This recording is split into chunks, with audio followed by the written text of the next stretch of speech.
When you picture ancient Egypt, what comes to mind? Towering pyramids, golden sarcophagi, and all-powerful pharaohs, right? But what if I told you the real story of ancient Egypt wasn't written in gold, but in the mud of the Nile? Forget the grand tombs for a moment, and let's travel back in time to discover the Egypt you've never seen. This is the story of the people who truly built a civilization. As the sun rises over the Nile, its light doesn't just hit the peaks of pyramids. It touches the faces of farmers guiding their oxen through fertile fields, preparing the rich black soil that fed an entire empire. It filters into the doorways of mud brick homes where families are just beginning their day. This wasn't a land of gods and monsters for most. It was simply home. Let's walk through a village, as the air is warm, filled with the smell of freshly baked bread from communal clay ovens. Listen, you can hear children's laughter as they play Sanut, a popular board game, or toss stones in the dusty lanes. These are the sounds of everyday life, a rhythm that has been lost to history, but is no less important. Take a look at the artisans.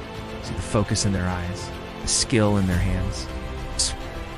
A potter shapes a vessel from Nile clay, his fingers knowing the form by heart. A weaver transforms flax into fine linen, a fabric prized for its coolness in the desert heat. It's nearby. A stonemason isn't carving a grand statue of a pharaoh, but a simple amulet for a neighbor meant to bring protection and good fortune. These weren't just laborers, they're masters of their craft, the backbone of the economy. Let's step into the marketplace. It's a vibrant hub of activity. Forget quiet, solemn temples. This is loud, chaotic, and full of life. People aren't paying with coins, they're bartering. A basket of freshly caught fish from the Nile might be traded for a bag of dates or a string of colorful beads. A woman, head of her household, expertly negotiates for spices brought in by caravan. This was the ancient world's shopping mall, driven by community and personal connection, which many imagine the great monuments were built by enslaved masses. The reality is far more complex and human. The pyramids and temples were largely constructed by skilled paid workers.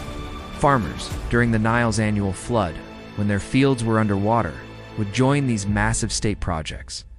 They were housed in organized towns, received food rations, and had access to medical care. They weren't slaves. They were citizens building for their gods, their king, and their country. And what about life at home? It was surprisingly modern in some ways. Both men and women used cosmetics, like kohl, to line their eyes. It wasn't just for beauty, but also to protect against the sun's glare and flies.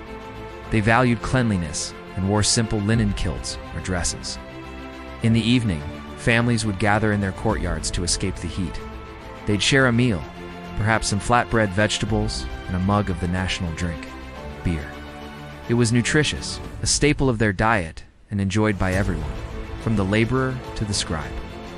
As darkness falls, the day's work is done. Oil lamps cast a gentle flickering glow inside the homes. A scribe might be finishing his records, his reed pen scratching softly on papyrus. A family gathers not around a television, but under a breathtaking canopy of stars, sharing stories and news from the day. The Nile, the source of all life, flows silently by, just as it has for millennia. Ancient Egypt wasn't just about pyramids and pharaohs. It was about people, farmers, artisans, mothers, fathers, and children. Their lives were filled with hard work, simple joys, community, and a deep connection to the land and their gods. They were the ones who turned sand and water into one of the greatest civilizations the world has ever known.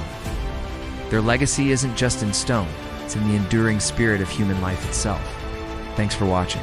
If you want to see more stories hidden by history, don't forget to subscribe.